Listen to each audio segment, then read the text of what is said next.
அருகே துணைத் தலைவரின் கணவரான அதிமுக பிரமுகர் கொலை வழக்கில் திட்டம் தீட்டிய ஊராட்சி மன்ற தலைவர் 5 மாதங்களுக்கு பிறகு கைது.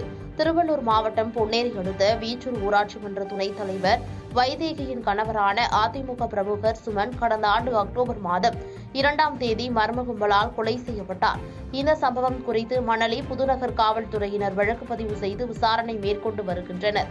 வீச்சூர் ஊராட்சி மன்ற தலைவராக சங்கர் என்பவர் பொறுப்பு வகித்து வரும் நிலையில் சுமனின் அண்ணனான சங்கருக்கும் சுமனுக்கும் இடையே கருத்து வேறுபாடு இருந்துள்ளது.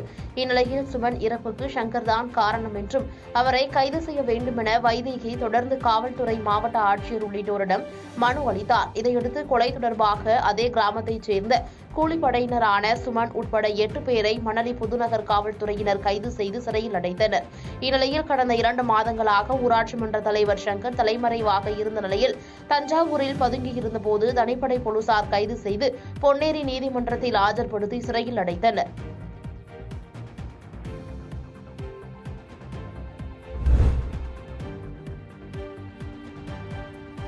திருத்தணியில் பூட்டிய வீட்டிற்குள் தீப்பற்றி எரிந்ததால் மர்மமான முறையில் பெண் உயிரிழப்பு. திருவள்ளூர் மாவட்டம் திருத்தணி காந்தி சாலையில் வசிப்பவர் அசோகன். இவருக்கும் முகநூல் வழியாக நீலகிரி மாவட்டத்தைச் சேர்ந்த சுஜி ரீட்டா என்பவருக்கு மிக நெருக்கமான பழக்கம் ஏற்பட்டுள்ளது. இந்நிலையில் சுஜி ரீட்டாவிடம் 3,50,000 ரூபாய் பணத்தை அசோகன் வாங்கியுள்ளார். இந்த பணத்திற்காக சுஜி ரீட்டா அசோகன் வீட்டில் தங்கியிருந்த நிலையில் அசோகன் வெளியில் சென்றிருந்த போது வீடு தீப்பற்றி எரிந்துள்ளது. இதுகுறித்து அக்கம் பக்கத்தில் உள்ள பொதுமக்கள் கொடுத்த தகவலின் பேரில் தீயணைப்பு வீரர்கள் விரைந்து வந்து தீயை அணைத்தனர்.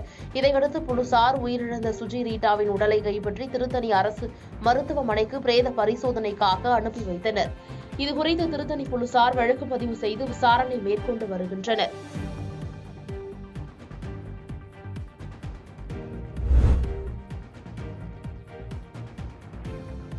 நாகர்கோயிலில் துணை ராணுவத்தினர் மற்றும் போலீசார் இணைந்து கொடி அணிவகுப்பு ஊர்வலம் நடைபெற்றது.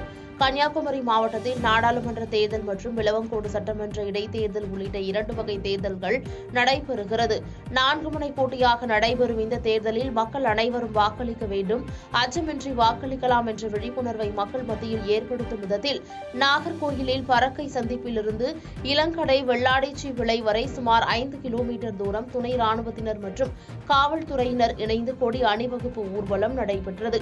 இதேபோன்று மாவட்டம் முழுவதும் பல்வேறு இடங்களில் தொடர்ச்சியாக இந்த கொடி அணிவகுப்பு ஊர்வலம் நடத்த திட்டமிட்டுள்ளனர்.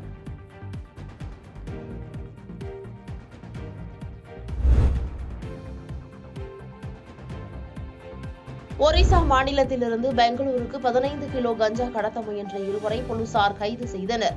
ராணிப்பேட்டை மாவட்டம் வாலஜா ரயில்வே நிலையத்தில் ராணிப்பேட்டை கலால் துறையினர் ரோந்து பணியில் ஈடுபட்டிருந்தனர். அப்போது சந்தேகத்திற்கிடமாக 2 பைகளை வைத்திருந்த நபர்களை பிடித்து காவல்துறையினர் விசாரிக்க முற்பட்ட போது இருவரும் முன்னுக்கு பின் முரணாக பதிலளித்து அங்கிருந்து தப்பிக்க முயற்சி செய்துள்ளனர். இருப்பினும் கலால் துறையினர் 2 நபர்களையும் மடக்கி பிடித்து சோதனை செய்த போது கஞ்சா இருப்பது தெரியவந்தது. இதையடுத்து இருவரையும் கைது செய்து விசாரணை மேற்கொண்டதில் இருவரும் பெங்களூரு பகுதியைச் சேர்ந்த குமாரசாமி மற்றும் மதன் என்பதும் ஒரிசா மாநிலத்திலிருந்து பெங்களூரு பகுதிக்கு ரயில் மூலம் கஞ்சாவை கடத்திச் சென்றதும் தெரியவந்தது. இதையடுத்து காவல்துறையினர் இருவர் மீதும் வழக்கு பதிவு செய்து கைது செய்ததோடு 15 கிலோ எடை கொண்ட கஞ்சாவையும் பறிமுதல் செய்தனர்.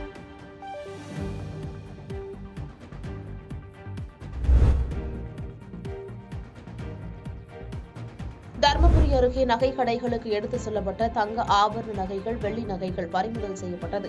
தர்மபுரி அருகே பாளையம் சுங்கச்சாவடியில் சந்தேகத்திற்கிடமாக வந்த ஏடிஎம் வாகனம் ஒன்றினை பறக்கும் படை அதிகாரிகள் சோதனையிட்டதில் வாகனத்தில் சுமார் 180 கிலோ தங்க ஆபரண நகைகள், 250 கிராம் வெள்ளி நகைகளுக்கு உரிய ஆவணங்கள் இல்லாததால் தேர்தல் பறக்கும் படை அதிகாரிகள் நகைகளை பறிமுதல் செய்து விசாரணை நடத்தி வருகின்றனர். தொடர்ந்து விசாரணையில் சேலத்தில் ஆபரண நகைகளாக செய்யப்பட்டு தர்மபுரி வழியாக பெங்களூர் நகை கடைகளுக்கு வாகனத்தில் எடுத்துச் செல்லப்பட்டிருப்பது தெரியவந்தது.